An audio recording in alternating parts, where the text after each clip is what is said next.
Radio Lomé, il est 12h30 minutes.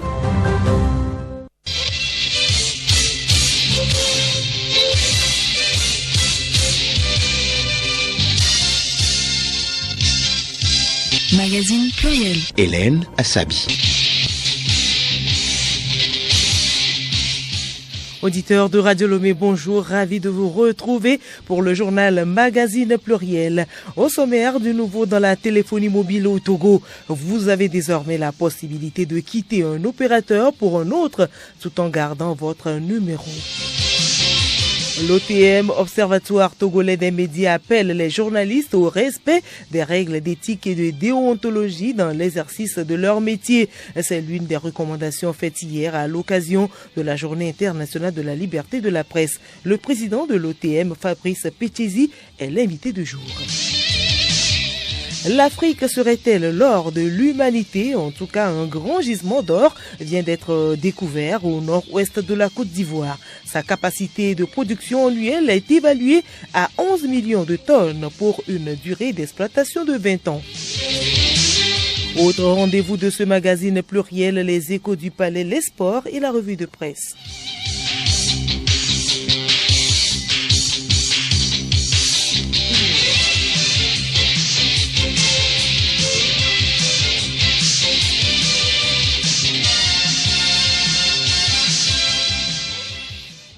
Mesdames et messieurs, une fois encore, bonjour. D'abord, ces messages de félicitations qui continuent de parvenir au président de la République, Faure Sozounan-Gnassingbe, dans le cadre de la célébration du 104e anniversaire de l'indépendance du Togo. Les derniers en date émanent des États-Unis, la Suisse, l'Italie, les Pays-Bas, le Portugal, l'Espagne, l'Ouganda, le Niger, le Tchad, la Jordanie, la Syrie, la Croatie, la Tchécoslovaquie, l'île de Malte, le Nicaragua, la FAO, la commission de l'UEMOA, la BIDC, la BCEAO et la BOAD. Le contenu du message des États-Unis avec Edmond Sogba. Les peuples du Togo et des États-Unis sont liés par nos espoirs communs de dignité et de démocratie pour tous. Ensemble, nous travaillons pour relever des défis majeurs, notamment le renforcement de la sécurité alimentaire, la prévention des conflits, la lutte contre le terrorisme et la lutte contre la crise climatique. Et nous avons approfondi nos liens économiques pour construire une croissance inclusive et des opportunités pour les Togolais et les Américains. Signé Joe Biden, président des États-Unis. Et je vous l'annonçais tantôt, il est désormais possible de quitter un opérateur de téléphonie pour un autre et garder le même numéro. L'autorité de régulation des communications électroniques et des postes ARCEP a lancé officiellement hier à Lomé la portabilité des numéros mobiles au Togo. Solim Lemon. Le directeur projet portabilité des numéros mobiles au Togo, Capo Ama Vignon, parle d'abord. Chaque consommateur aujourd'hui est identifié à son numéro. Or, les numéros sont attribués par les opérateurs. Du coup, lorsque le consommateur veut quitter son opérateur, il lui était difficile de le faire s'il est attaché à son numéro, à moins de faire encore notre abonnement chez un autre opérateur. Aujourd'hui, par le fait que le numéro est devenu une identité du consommateur, il est important que le consommateur puisse avoir cette faculté-là d'aller chez un autre opérateur avec son seul numéro, afin que ce numéro ne soit pas un obstacle pour rester chez son opérateur malgré lui. 95 personnes sur 100 ont manifesté leur intérêt pour la portabilité en 2021. C'est ce qui ressort d'une étude menée par ARCEP. Michel Yaové-Galé, directeur général de ARCEP, précise ce qui a milité en faveur de la mise en place de la portabilité au Togo. D'abord, la pratique interdite de la différenciation tarifaire on-net, off-net ou intra- ou inter-réseau qui était pratiquée par les opérateurs mobiles. Et ensuite, l'absence du service de portabilité des numéros mobiles. Avec le soutien de Madame le ministre, l'ARCEP a corrigé ces deux défaillances. D'abord en 2021, avec la fin de la différenciation tarifaire inter- et intra-réseau, qui a permis aux consommateurs togolais de pouvoir émettre des appels vers les deux réseaux mobiles du pays sans se soucier du numéro appelé. Cette opération de portabilité se fait en 48 heures. L'initiative est saluée par Dr Yao Sogadi, président de la Ligue des consommateurs du Togo. La ministre en charge de l'économie numérique, Sina Lawson, a présidé cette cérémonie. Elle a exprimé sa satisfaction. Le mandat que nous avions donné aux régulateurs, c'était de travailler sur deux choses. La première, c'est la qualité de service. La seconde, c'est sur la compétition et les prix. Sur la qualité de service, vous l'avez vu, les opérateurs l'ont annoncé et c'est maintenant public que le Togo est numéro 1 de l'UEMOA et de la CEDEAO. Et maintenant, en matière de baisse des prix, ce projet est significatif. Ces deux éléments contribuent à l'amélioration de l'expérience du consommateur et à la satisfaction du citoyen togolais. Pierre-Antoine Le Gagneur, directeur général de Togocom, et Younes El Bedraoui, directeur général de Move Togo, ont souligné à cette cérémonie les partenariats noués entre les deux opérateurs pour la bonne mise en œuvre de la portabilité au Togo. Merci à vous, Solim Lemo. Aujourd'hui, 4 mai est observée la journée internationale des sapeurs-pompiers. Une journée initiée à la suite de la mort de 5 pompiers dans un incendie en Australie le 4 janvier 1999. Cette date marque le début d'une prise de conscience du rôle de ces soldats du feu en Australie et ailleurs. Il s'agit de reconnaître le travail et les sacrifices des pompiers à travers le monde, mais aussi d'éveiller la conscience du public sur les risques et dangers que ces professionnels affrontent. Autre événement, celle-ci a été observée hier. Il s'agit de la Journée mondiale de la liberté de la presse. L'Observatoire togolais des médias OTM, organe d'autorégulation de la presse, a présenté le rapport annuel sur l'état de la liberté de la presse au Togo. C'était au cours d'une rencontre organisée hier à Lomé et l'OTM note une amélioration dans l'application des règles éthiques. Sibi Lawson. En dépit des pesanteurs de tous ordres, l'OTM constate un dynamisme qu'il faut soutenir par une volonté politique et de patriotisme des acteurs pour hisser les médias togolais à un autre niveau de la liberté de la presse et de professionnalisme. Elles sont les conclusions du rapport annuel sur l'état de la liberté de la presse au Togo. Fabrice Pechesi, président de l'Observatoire togolais des médias, OTM. Nous sommes revenus sur plusieurs aspects et les plus importants, ce sont les aspects liés à l'état de la liberté de la presse au Togo. Et nous avons constaté qu'il y a eu très peu de plaintes introduites au niveau des instances de régulation et d'autorégulation, notamment l'OTM et la HAC. Et il y a eu également peu de sanctions. Et quand je dis peu, c'est comparativement aux années précédentes. C'est vrai que nous avons eu des journalistes qui ont connu la détention dans l'exercice de leur profession et d'autres qui ont connu également la détention dans l'usage des réseaux sociaux. Mais de façon globale, nous pouvons quand même nous réjouir de l'amélioration du respect des règles d'éthique, ce qui fait que le professionnalisme a été plus ou moins au rendez-vous au cours de cette année. Mais n'empêche qu'il reste encore beaucoup à faire. Le combat pour une presse libre est un travail de longue haleine. L'OTM formule donc des recommandations à l'intention des organisations de presse, du gouvernement et des professionnels des médias. D'abord, les professionnels des médias à qui nous avons rappelé la nécessité de respecter des règles d'éthique et de déontologie et également de faire un usage judicieux des réseaux sociaux parce que ça a créé beaucoup de problèmes aux journalistes. Ensuite, au gouvernement, nous avons également formulé des recommandations et nous sommes intéressés un peu par la possibilité d'une relecture du Code de la presse et de la communication, surtout en ce qui concerne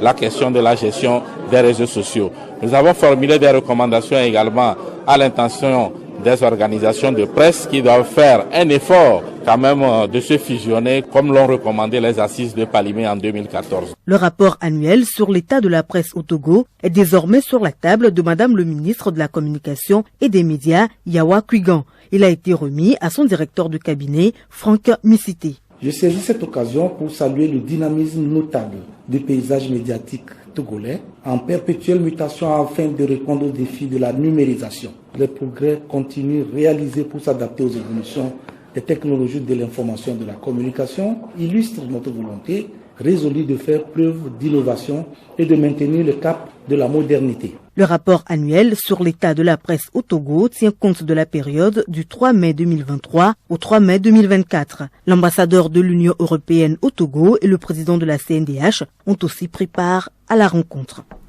Et Sybille Lawson, l'Observatoire togolais des médias a également saisi l'opportunité de la célébration du 3 mai pour récompenser les lauréats du concours Prix national médias et droits humains. Ce concours, initié dans le cadre du projet Promouvoir la liberté d'expression et des médias et protéger les défenseurs des droits de l'homme au Togo, connaît 3 lauréats. Le 3e prix, reportage en ligne, est allé à Djoubidi Afi Rachel de Ekinamag. Elle est récompensée pour son article et scellée face au destin qui porte sur la discrimination des veuves. Elle repart avec un trophée et une enveloppe de 200 000 francs CFA.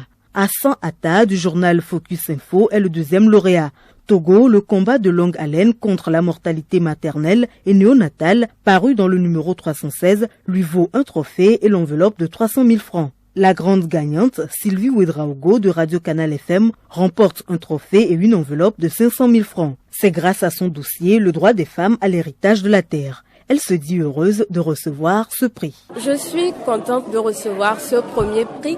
Je ne m'y attendais pas. Je m'attendais peut-être 3e, 2e, mais je suis très contente. C'est un travail acharné. Donc je remercie tous ceux qui ont contribué, notamment les organisateurs et ma rédactrice en chef, Patricia Adisekou. J'ai travaillé sur le droit des femmes à la terre. Nous savons qu'au Togo, les lois sont adoptées, mais il revient plutôt à la femme de se saisir de ces lois pour faire valoir ses droits. J'ai approché nos dames. Ils ont parlé de leurs problèmes, de leurs limites. Mais au niveau de la juridiction, le problème se posait plutôt pas au niveau des chefs coutumiers, mais au niveau des femmes qui commencent la procédure mais s'arrêtent en chemin.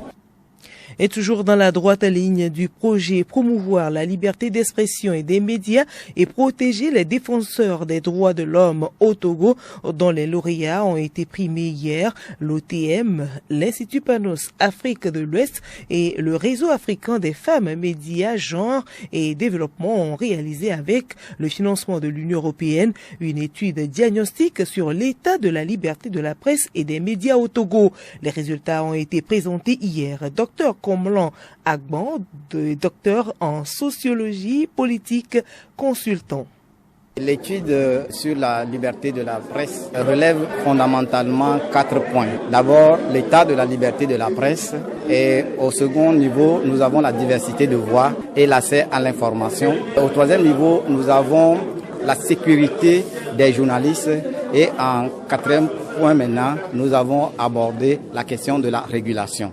L'analyse du cadre légal aujourd'hui montre que le Togo a des tests qui peuvent promouvoir la liberté de la presse. Mais quand on revient au niveau des pratiques, les défis restent à relever. Et ces défis sont d'abord au niveau de l'accès à l'information, parce qu'il faut rendre aujourd'hui la loi sur l'accès à l'information et des documents publics, mais il faut aussi voir les conditions dans lesquelles les journalistes travaillent. Et ces conditions impactent leur capacité à produire des articles qui permettent d'aller de l'avant. Mais maintenant, au niveau aussi des conditions, nous avons vu qu'il y a une question importante qui se pose, la question de la viabilité des industries de la presse. Et aujourd'hui, les médias togolais, ou bien les entreprises de presse togolaises, sont des entreprises qui ont véritablement des problèmes en termes de viabilité, et donc on peut dire que la majorité ou bien la plupart de ces médias ne sont pas encore au niveau économique, ne sont pas encore totalement viables, et ça impacte sur la production de l'information et au demeurant sur la liberté de la presse. Autre journée toujours observée hier, celle du soleil. Hier, on avait abordé les avantages du soleil sur l'écosystème. Aujourd'hui, nous vous parlons des bienfaits du soleil sur l'organisme pour une parfaite santé. Sous l'action des rayons solaires, l'organisme est boosté pour une parfaite santé. Semekonao Nodou, manager du centre d'éducation santé à Lomé, il explique. Nous avons sous la peau un bon nombre d'éléments. C'est le soleil qui active ces éléments-là grâce à la vitamine D qu'il nous permet de produire par nous-mêmes, qui va renforcer votre système immunitaire. C'est vrai que nous pouvons apporter cette vitamine D grâce à la nourriture aussi, mais le soleil joue un rôle essentiel. Il ne faut pas trop aussi s'exposer et savoir à quelle heure, notamment entre 9h et 16h, qu'il faudra être à découvert sous le soleil pendant un temps relativement bien mesuré en fonction des régions dans lesquelles nous nous trouvons. Le matin, quand vous vous levez, ouvrez grandement vos rideaux pour que le soleil puisse rentrer dans vos chambres. Il assainit l'intérieur. Parce que le milieu, pour que les microbes, les levures se développent, c'est un milieu humide et chaud et obscur. Quand vous n'avez pas la vitamine D, votre système immunitaire va défaillir. À l'instant, c'est Mekona Onoodou, manager du centre d'éducation santé à Lomé. L'actualité, c'est aussi les résultats définitifs du double scrutin législatif et régional et les Togolais sont toujours dans l'attente. Le vote s'est déroulé dans le calme. Les membres du parti Union pour la République UNIR ont organisé une prière musulmane hier pour rendre grâce à Allah. Cette séance s'est tenue dans la salle de théâtre du centre culturel islamique de Kadhafi à Kégué. Les autorités administratives et religieuses, membres du parti UNIR, y étaient. Moussa Odette Pira. C'est sur ces chansons que les militantes du parti UNIR louent Dieu pour lui témoigner leur gratitude pour le bon déroulement du double scrutin législatif et régional du 29 avril dernier. L'imam Abdoul Ayoub de la mosquée de Kadhafi, dans sa prière pour la circonstance, n'a pas manqué de lire le verset de la lumière tiré du Saint-Coran. Ces versets coraniques glorifient Allah et le remercient d'avoir exaucé les vœux du parti UNIR qui sont, entre autres, la paix avant, pendant et après les élections.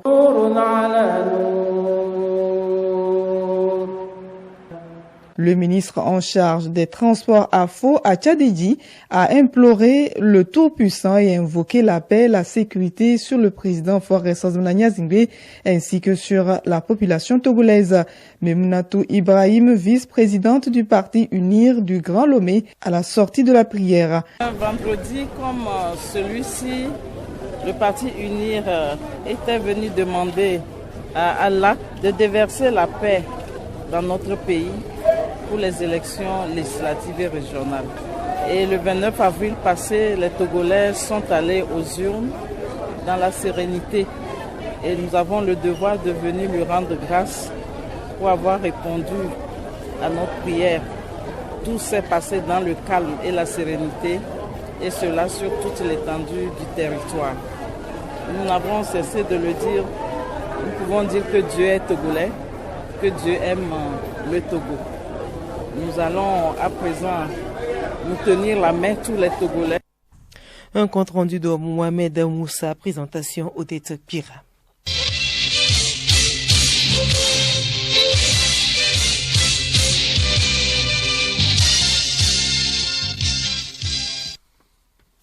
Actualité sur le plan international à présent au Burkina Faso. Une manifestation des soutiens du régime militaire a eu lieu devant les locaux de l'ambassade des États-Unis à Ouagadougou. Munis de drapeaux du Burkina Faso, du Mali, du Niger et de la Russie, les manifestants ont demandé une clarification qui a été adressée à l'ambassadeur des États-Unis à Ouagadougou après la déclaration américaine accusant l'armée d'exaction.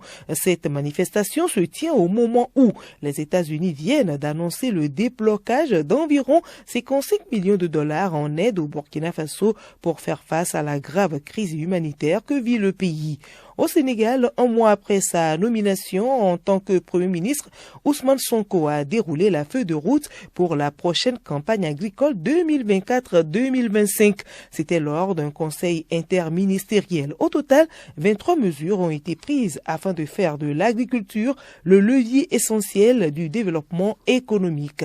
Au Tchad, plus de 8 millions d'électeurs s'apprêtent à aller aux urnes ce lundi afin de départager 10 candidats pour le compte du scrutin présidentiel. Cette élection doit mettre fin à une transition de 3 ans qui a débuté en avril 2021 à la suite du décès d'Idriss Déby Itno. Mais cette transition ne sera définitivement close qu'avec la mise en place d'une Assemblée nationale, un Sénat et des autorités locales élues selon la nouvelle constitution. Des élections dont la date n'a pas encore été fixée.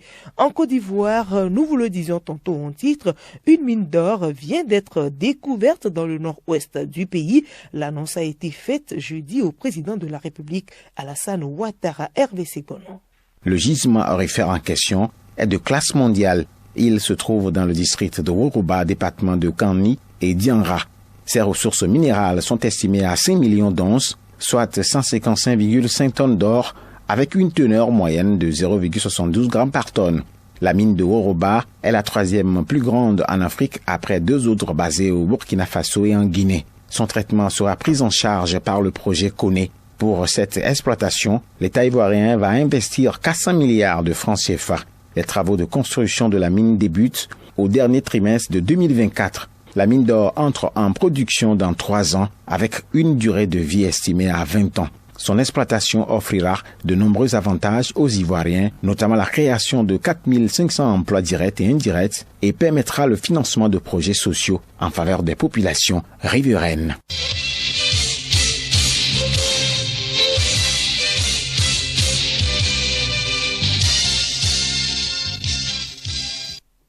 Rubrique invitée à présent, hier 3 mai a été célébrée la journée mondiale de la liberté de la presse. Cette journée rappelle au gouvernement la nécessité de respecter leur engagement en faveur de la liberté de la presse. C'est aussi une journée de réflexion entre professionnels de médias, les questions de déontologie et d'éthique professionnelle.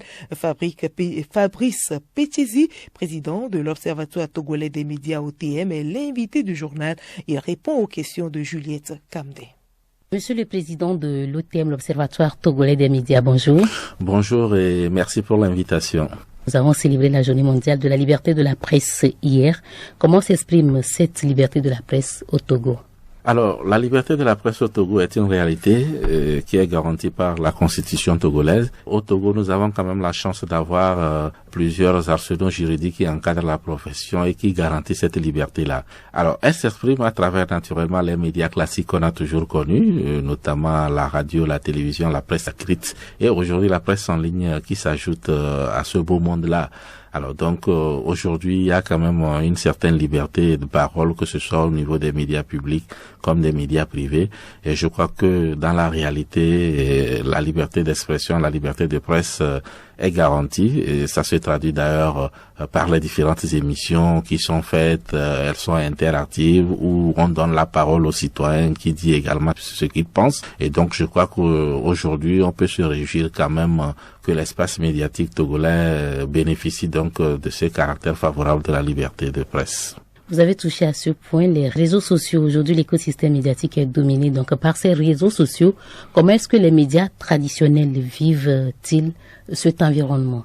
Aujourd'hui, il faut dire que avec le numérique, c'est en même temps un avantage pour les médias, mais aussi quelque part des inconvénients. Alors, au niveau des avantages, vous êtes d'accord avec moi qu'aujourd'hui, avec le numérique et surtout les réseaux sociaux, ça fait aussi partie des sources d'information, mais qu'il faut naturellement recouper, vérifier avant de publier. Mais ça facilite un peu le travail au niveau du journaliste. Mais en même temps, ces réseaux sociaux également constituent un véritable problème pour l'exercice de la profession avec les fausses informations, ce que nous appelons infox, qui circulent sur les réseaux sociaux et qui parfois influencent le professionnel des médias dans le traitement de l'information. Au-delà de ça, il faut dire que les réseaux sociaux aujourd'hui font une rude concurrence aux médias classiques. Alors sur le plan économique et commercial, vous allez vous rendre compte qu'aujourd'hui, beaucoup font recours aux réseaux sociaux pour la communication autour de leurs produits. Ça voudrait dire que ça représente un manque à gagner pour les médias classiques, puisque dans un passé pas très lointain, lorsqu'il n'y avait pas ces outils-là, on se référait aux médias pour la publicité. Donc aujourd'hui, la publicité est partagée entre les influenceurs, les activistes, bref, tous ces avantages-là qu'offre le numérique. À ce qui amène maintenant les médias classiques, la radio, la télévision, la presse écrite, a également profité de cette opportunité-là, puisque je le disais, c'est aussi une opportunité et pour avoir des suites également sur les réseaux sociaux. C'est-à-dire que, par exemple, Radio Lomé a son site internet, Radio Lomé a son compte Facebook, Radio Lomé a son compte Twitter, et je crois que c'est comme cela. Il faut également tenir compte donc de cette dictature des réseaux sociaux et voir comment les médias également peuvent profiter de ce numérique-là pour ne pas disparaître. Et je crois qu'aujourd'hui, c'est ce qui est fait. Mais, quelles qu'en soient les circonstances, la profession de journalisme reste. C'est pour cela qu'elle doit être différente de l'activisme qu'on constate sur les réseaux sociaux. Et il nous revient à nous, journalistes de faire de telle sorte que notre profession puisse survivre à tout cela. Et comment? Vous allez vous rendre compte qu'aujourd'hui, les gens font des études pour devenir journalistes, ils passent des années. On peut pas les comparer aujourd'hui à quelqu'un qui reste juste derrière son clavier et qui envoie les informations. Même si aujourd'hui la diffusion de l'information n'est pas seulement l'apanage des médias et des journalistes, tout le monde le fait, il faudra qu'on sente une différence entre l'information donnée par le journaliste et celle donnée par les lanceurs d'alerte, les activistes sur les réseaux sociaux.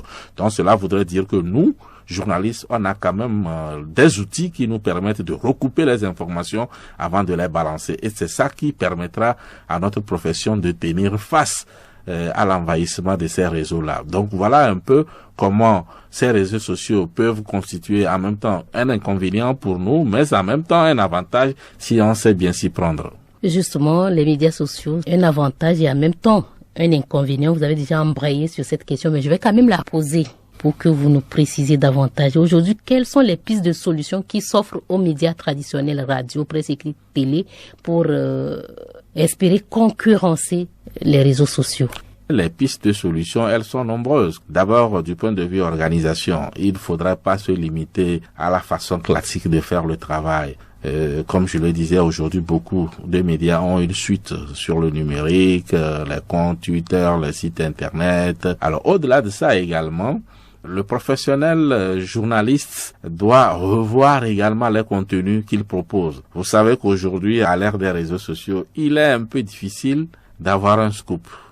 À peine quelque chose se passe, ça envahit déjà les réseaux sociaux. Cela voudrait dire que on n'attendra pas le journal de 13h ou de 12h30 pour donner une information qui s'est déroulée déjà à 7h et qui inonde déjà les réseaux sociaux. Mais maintenant, là où le journaliste peut-être peut marquer la différence, c'est de creuser davantage et de revoir un peu le contenu des productions des gens journalistiques que nous avons pour pouvoir proposer un contenu un peu plus consistant que ce que nous avons sur les réseaux sociaux, qui se différencie un peu de ce qu'on a pu balancer sur les réseaux sociaux. Donc, aujourd'hui, c'est un grand défi que nous avons. La tâche n'est pas facile, mais il faudra qu'on s'y mette si nous voulons sauvegarder notre profession. Plus haut, on a vu les acquis, mais aujourd'hui, quels sont les défis auxquels la presse togolaise fait face? C'est des défis très nombreux. Je le disais en début de cet entretien, nous avons quand même la chance d'avoir des tests qui nous donnent la possibilité d'exercer notre profession. Donc l'environnement est favorable à l'exercice de la profession de journaliste. Maintenant, le grand défi est comment rentabiliser, surtout quand je suis au niveau de la presse privée, puisque la plupart c'est des entreprises commerciales, mais comment rentabiliser ce que nous faisons, c'est un grand défi qu'il faudra bien réfléchir, puisque quand je prends la presse écrite, il faut imprimer, ça a un coût, il faut payer le personnel, il faut payer le local, il y a des charges. Alors qu'aujourd'hui, l'information semble être gratuite avec les réseaux sociaux. Alors, dans ces conditions, comment s'organiser pour pouvoir encore avoir des lecteurs qui s'intéressent à la presse écrite, par exemple? Je crois qu'il nous revient de rendre attractif ce que nous faisons et maintenir cet lectorat qui s'intéresse par exemple à la presse écrite. Pour l'audiovisuel, vous savez qu'aujourd'hui, avec une simple caméra, un smartphone, quelqu'un crée une page, il fait de la télé, web télé, ça ne coûte pas grand chose, et puis ils mobilisent du monde qu'ils appellent les followers, et c'est des gens, ils ont parfois plus de 100 000 followers, et naturellement, les sociétés parfois peuvent être intéressées de faire leur publication à ce niveau. Alors donc, tout dépend du contenu. C'est pour cela, je nous demande, nous professionnels des médias, de réfléchir pour anticiper par rapport à comment nous faisons nos productions. Et si nous nous limitons aujourd'hui au simple factuel, comme on le fait très souvent, ça va être difficile de tenir parce que nous risquons de venir tonner des informations et on nous dira, bon, ça on le savait déjà. Et donc, comment contourner cela? Tout dépendra de la manière dont on va faire nos productions et ce qui nous permettra d'exister et de challenger ces réseaux sociaux-là économiquement parlant. Au-delà de l'économie, nous avons encore des journalistes qui font la prison au Togo. Oui, alors ça aussi, ça reste quand même un plaidoyer que nous sommes en train de faire au niveau de l'Observatoire togolais des médias grâce à un projet sur lequel nous sommes qui s'appelle Promouvoir la liberté d'expression et des médias et protéger les défenseurs des droits de l'homme. Alors, ce qui se passe aujourd'hui, vous avez pu le constater, puisque nous sommes au lendemain de la célébration du 3 mai, et quand vous prenez le rapport que nous avons rendu public, vous allez vous rendre compte que il y a eu cette année très peu de sanctions au niveau de l'instance d'autorégulation, l'OTM, et de l'instance de régulation qui est la haute autorité de l'audiovisuel et de la communication. Cela voudrait dire qu'il y a eu un effort qui a été fait en ce qui concerne le professionnalisme. Alors, en ce qui concerne les journalistes qui ont fait la détention, il faut dire que par rapport aux journalistes, dans l'exercice de sa profession, ça il faut le préciser, nous n'avons eu qu'une seule détention, c'est le directeur de publication du journal La Dépêche qui a fait 15 jours de détention, qui a recouvré une liberté sous caution. Alors, nous avons eu également 2 autres journalistes qui ont fait la détention, mais là, ils l'ont pas fait dans l'exercice de la profession du journaliste. Ils l'ont fait dans l'usage des réseaux sociaux. Et comme vous le savez, malheureusement, les réseaux sociaux n'entrent pas dans le champ d'application de notre code de la presse et de la communication. Et je crois que les articles sont clairs. Le code de la presse ne couvre pas les réseaux sociaux. Mais il faut faire la précision. Il n'est pas interdit aux journalistes d'utiliser les réseaux sociaux. Mais quand vous les utilisez et qu'il y a dérive, sachez que c'est le code pénal qui vous est appliqué, c'est le droit commun. Et donc ça, nous attirons l'attention des journalistes à faire très attention dans l'usage des réseaux sociaux. Et je crois que c'est ça qui a conduit en prison 2 de nos confrères, notamment le directeur de publication de Flambeau des démocrates et le blogueur Anani Sossou. Donc, à ce niveau, c'est l'usage des réseaux sociaux. Et je crois que c'est le grand défi de demain. Nous sommes en train de faire des plaidoyers pour voir comment est-ce que dans une certaine mesure, on peut peut-être revoir le code de la presse et de la communication pour que cette question puisse être réglée. Mais attention, il ne s'agira pas de dire que oui, les réseaux sociaux sont considérés comme les médias. On ne peut pas considérer un activiste sur les réseaux sociaux et lui attribuer le statut de journaliste. Bien évidemment. Non. Qui est journaliste? Nous avons des tests qui définissent clairement ce qu'il faut faire pour être considéré comme journaliste. Il y a le niveau minimum, une licence en journalisme ou alors un diplôme équivalent et puis une certaine expérience sur le terrain. C'est ce qui vous permet d'avoir la carte de presse. Mais ce que nous disons, c'est notre plaidoyer, c'est de voir dans quelle mesure on peut avoir un test qui dit que lorsque vous êtes journaliste et vous utilisez les réseaux sociaux dans l'exercice de votre profession, qu'on puisse vous reconnaître le statut de journaliste. Donc, pour protéger également notre profession, nous ne sommes pas en train de demander à l'État de dire que tous ceux qui utilisent les réseaux sociaux et donnent les informations sont considérés comme journalistes. Mais tout journaliste qui utilise les réseaux sociaux pour diffuser l'information, s'il y a dérive, on souhaiterait que ce soit le code de la presse qui soit appliqué et c'est notre plaidoyer. Mais maintenant, si vous utilisez les réseaux sociaux pour régler des comptes à des gens, là, ça ne rentre pas dans le compte de votre profession. Vous allez répondre. Si dans un groupe WhatsApp, vous insultez quelqu'un, ne venez pas dire que vous êtes journaliste, qu'il faudra qu'on vous applique le code de la presse. Quoi qu'on dise, quand on vous insulte sur les réseaux sociaux, vous êtes d'accord avec moi que ça n'a pas le même impact que quand on parle de vous dans un journal. D'abord, ça circule beaucoup et puis ça reste. Vous voyez un peu les dégâts et ce qui a amené peut-être le législateur à vouloir corser un peu les peines quand il s'agit des réseaux sociaux. Mais nous sommes en train de faire ce plaidoyer. Nous espérons que dans un proche avenir, ça peut être pris en compte pour qu'on évite encore de voir des journalistes en prison parce qu'ils ont dû faire des publications sur des réseaux sociaux et qu'il y a des dérives. Fabrice Betchezi, président de l'Observatoire togolais des médias, merci. Merci à vous et merci également à tous les auditeurs de Radio Lomé.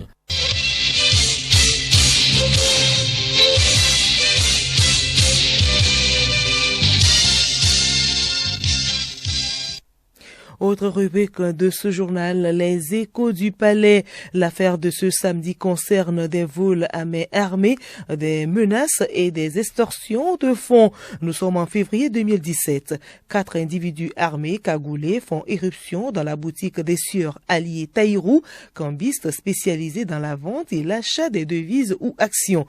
Ces individus leur arrachent la somme de 48 millions de francs CFA avant de prendre la direction du Ghana tout en exécutant des tirs de sommation. Une semaine plus tard, Taïrou était à son domicile à Saint-Cassé lorsque 6 individus armés à dos de motocyclettes font de nouveau irruption sur lui. Sous la menace de leurs armes, ils lui arrachent la somme de 23 millions de francs CFA. Après quelques mois de répit, Ali et Taïrou reçoivent des appels téléphoniques du numéro 93 70 00 98 au cours desquels des individus leur notifient qu'ils font partie du commando qui a organisé et perpétré des braquages dont ils ont été victimes. Ils leur ont également déclaré lors de ces appels qu'ils sont envoyés pour les tuer s'ils ne leur versent pas la somme de 2 millions de francs CFA. Pris de peur, ils ont fini par négocier pour payer la somme de 500 000 francs CFA aux agresseurs à Ouidada au Ghana pour avoir la tranquillité. Tout comme Ali et Taïrou, d'autres habitants de la ville de Saint-Cassé ont été également victimes de vols à main armée, d'extorsion de fonds et de menaces. L'enquête ouverte à la suite de tous ces faits a révélé qu'ils ont été commis par une bande organisée d'au moins 12 individus résidant à Saint-Cassé en lien avec d'autres résidents sur les territoires ghanéens et burkinabés. 4 ont été donc arrêtés, amenés devant la cour d'assises de Kara pour y être jugés à l'audience du 14 février 2023. Ils ont été condamnés à des peines allant de 10 à 15 ans de réclusion criminelle. Les accusés en fuite sont eux condamnés à 20 ans de réclusion criminelle chacun. Des mandats d'arrêt sont aussi décernés contre eux.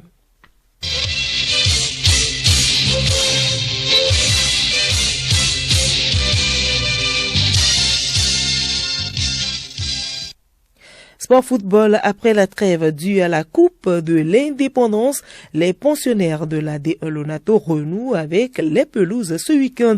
La rencontre qui retient toutes les attentions pour cette 21e journée, c'est le derby de la Cosa entre ASCO et ASK. Edo Assignon. C'est le stade municipal de Kara qui sera le théâtre de ce derby de la Cosa, soit le choc entre le leader et son dauphin. Après avoir été battu en demi-finale de la Coupe de l'Indépendance du Togo par les conducteurs de la Cosa, les Condona tenteront ce dimanche de prendre leur revanche. Toujours dimanche, c'est Massi de Sokore qui tourne sur les rotules cette saison, reçoit Espoir FC de Zio. Le terrain de Bossime accueille l'opposition SOTR Doumbé de Mango au municipal de Lomé, en tente de offrir son hospitalité à Unisport de Sokore. Déjà ce samedi, Gomido de Kpalimé, en déplacement, joue AS Bina au municipal de Kara. Kakadel de Doufelgou reçoit à Sokore AS Bolesou. AS Barakuda défie au municipal de Lomé, Dito FC. Déjà hier, Gbikenchi et Tambo se sont neutralisés, 0 but partout.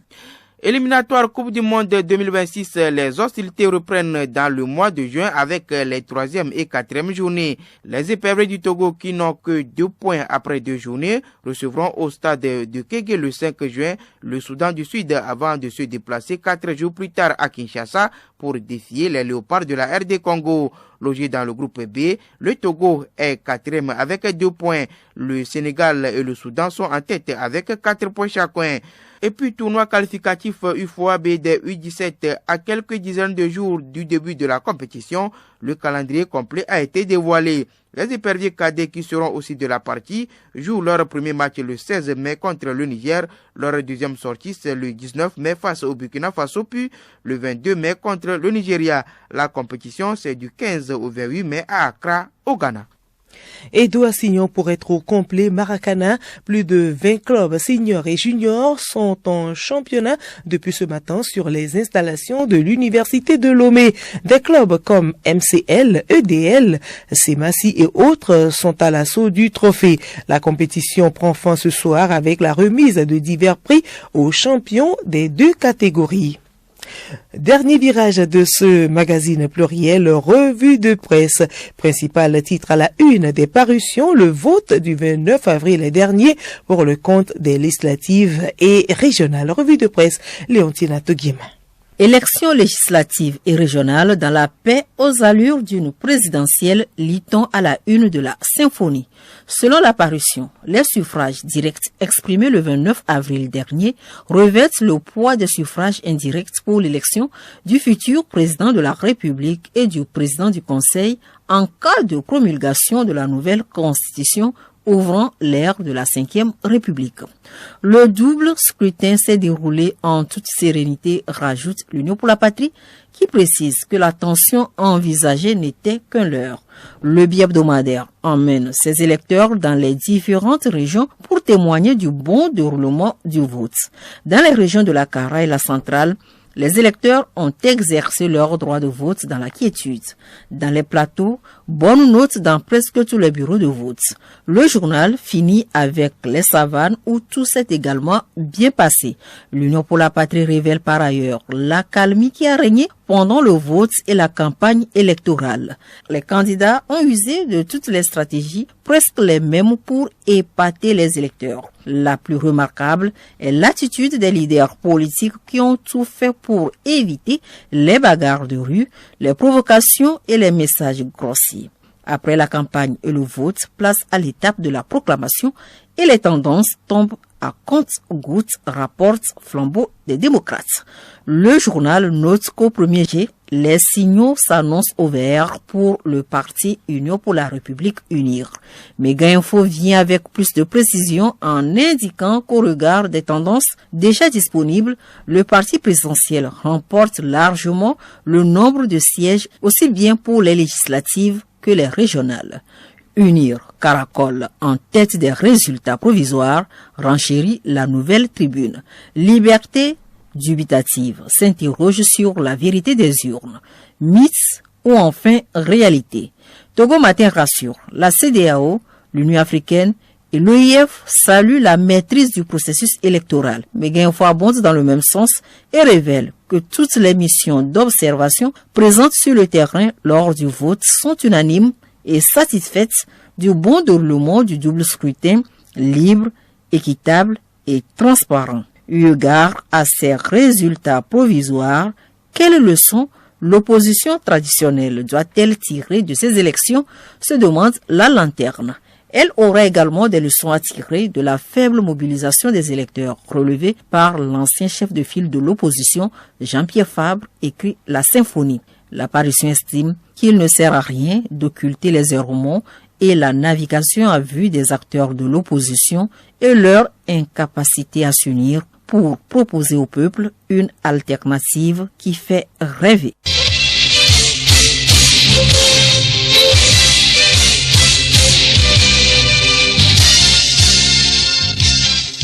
Pluriel, le magazine hebdomadaire de Radio Lomé.